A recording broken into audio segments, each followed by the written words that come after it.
প্রথম দাবি, প্রধানমন্ত্রী শেখ হাসিনাকে ছাত্র নাগরিক হত্যার দায় নিয়ে জাতির কাছে প্রকাশ্য ক্ষমা চাইতে হবে।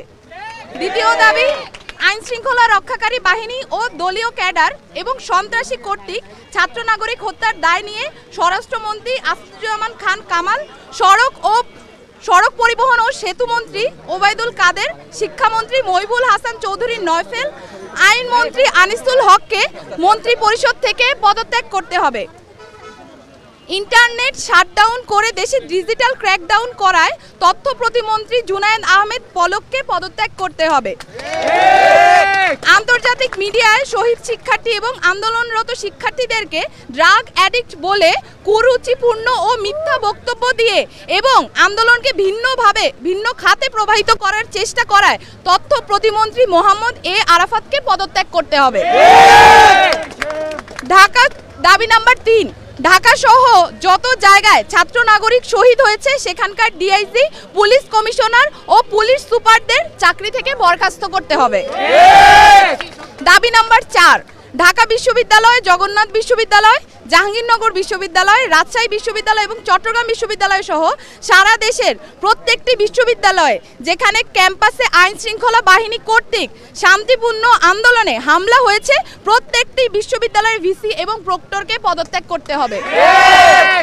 দাবি নাম্বার 5, যে পুলিশ, বিজিবি, র্যাব ও সেনা সদস্যরা শিক্ষার্থীদের ওপর গুলি করেছে, ছাত্রলীগ, যুবলীগ সহ যে সকল সন্ত্রাসীরা শিক্ষার্থীদের ওপর নৃশংস হামলা পরিচালনা করেছে এবং যে সকল নির্বাহী ম্যাজিস্ট্রেট, পুলিশ ও সেনা কর্মকর্তাদেরকে নিরস্ত্র ছাত্র নাগরিকদের ওপর গুলি করার নির্দেশ দিয়েছে তাদেরকে আটক করে হত্যা মামলা দায়ের করতে হবে ও দ্রুততম সময়ের মধ্যে গ্রেফতার করতে হবে।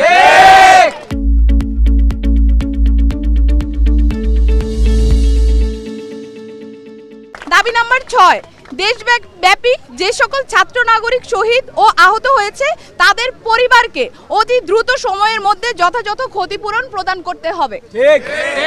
7, দাবি নাম্বার 7, ঢাকা বিশ্ববিদ্যালয়, জগন্নাথ বিশ্ববিদ্যালয়, জাহাঙ্গীরনগর বিশ্ববিদ্যালয়, রাজশাহী বিশ্ববিদ্যালয় এবং চট্টগ্রাম বিশ্ববিদ্যালয় সহ সারা দেশের প্রত্যেকটি বিশ্ববিদ্যালয় এবং শিক্ষা প্রতিষ্ঠানে ছাত্রলীগ নামক সন্ত্রাসী সংগঠন সহ সকল লেজুর ভিত্তিক ছাত্র রাজনীতি নিষিদ্ধ করে দ্রুততম সময়ের মধ্যে নিয়মতান্ত্রিকভাবে ছাত্র সংসদ কার্যকর করতে হবে।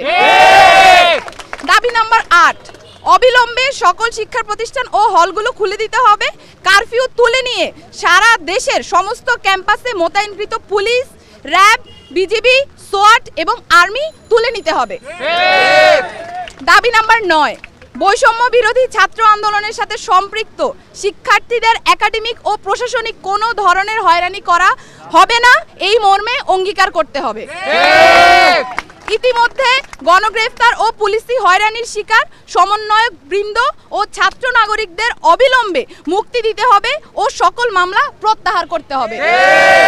এই ছিল আমাদের 9 দফা দাবি এবং এই 9 দফা দাবিকে সামনে রেখে আমরা আমাদের আন্দোলন পরিচালনা করছি এবং আজকেও আমাদের যে কর্মসূচি সেই কর্মসূচি থেকে আমরা বলতে চাই অবিলম্বে অতি দ্রুত আমাদের যেই 9 দফা দাবি সেটা মেনে নিতে হবে।